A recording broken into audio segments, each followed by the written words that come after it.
Well, my name is Terita Slater, and I'm HIV positive.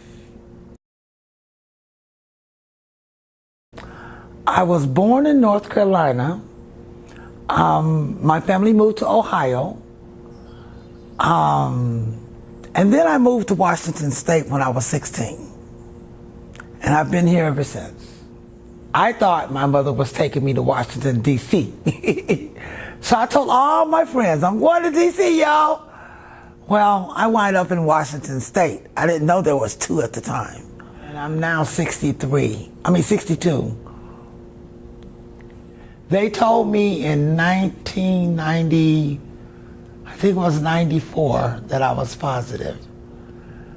And the boyfriend that I had was in California. And he came back, and I had just found out I was positive. And he came back to me, I love you, baby. And I said, I don't want to talk to you. I really need you to just go away. And he was like, what's wrong with you? I said, if you get out that car, I'm not going to be responsible. Please don't get out your car, please, because I really don't want to hurt you. And he kept saying, why you going to hurt me? And I said, I'm HIV positive, and guess where I got it from? My name is Viki Nikkila. I'm a woman of color living with HIV. I grew up in Seattle, Washington, went to California, lived there for a couple of years, came back to Seattle, found out that the cost of living was really high there, so decided to move to Tacoma and been here since 1982. And I've been through a lot. I've been through the drug life.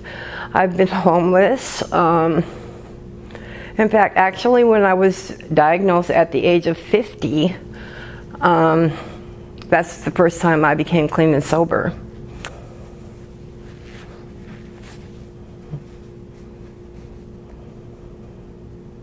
I was with a boyfriend, a so-called boyfriend. It eventually became sexual. After the fact, he then came and told me, oh, by the way. I said, yeah. He says, I've got it. I said, got what? He says, I got it. I'm like, what is it? You know, duh. And he says, I got AIDS. I said, AIDS? He said, yeah. I'm supposed to be medicated, but I don't take any medication. I said, well, why didn't you tell me before? He said, I already thought you had it. I said, why would you think I already had it? Because I live in my car? He said, no, everybody's got it. My name is Teresia Otieno. So when we talk about the stories of women, we have faced so many issues as women living with HIV.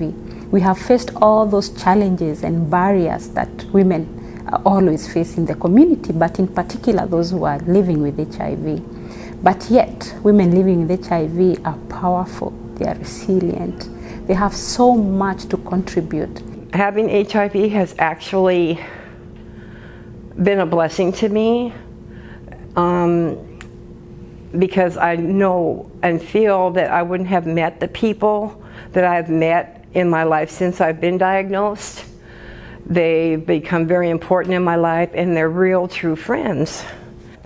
I'm living in a assisted living home, and those people are so great to me. It's just, I was homeless, and they stepped in and gave me a place to live.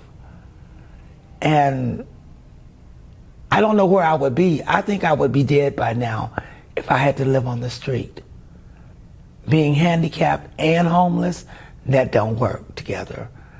And I really think I would not be around to see this day if someone hadn't stepped in and said, I've got your back. And that's what I want to do for other people. Let them know there's somebody that can hold your hand, that can walk down that aisle with you. You don't have to go by yourself. Living with HIV has really taught us to be better people in the community. It has taught us to be able to listen to others from the heart. And it has taught us to be able to look out into the community and see who needs extra support. that is the story that we want to talk to about women living with HIV. You can live with HIV. This is not a death threat any longer. You have to love yourself, though, in order to do what you need to do, how you need to show other people where they can go. So the impact of these stories should be able to reach other women who are not part of this movement, but as well be able to bring changes that we want to see in our health system, in different policies, and even in laws that discriminate people living with HIV. You know, I'm not scared to say I'm affected by HIV. I'm HIV positive. I'm not scared of that. You know, if you don't like me because of that, that's your personal opinion, but I know better because I know others are going through the same thing I am. Does that make sense? Okay. I was taught as a little girl, a lot of people always said, you're not going to amount to anything. You just going to scare everybody away because you're too tall. And I was like, okay. But in being too tall and the person that I am,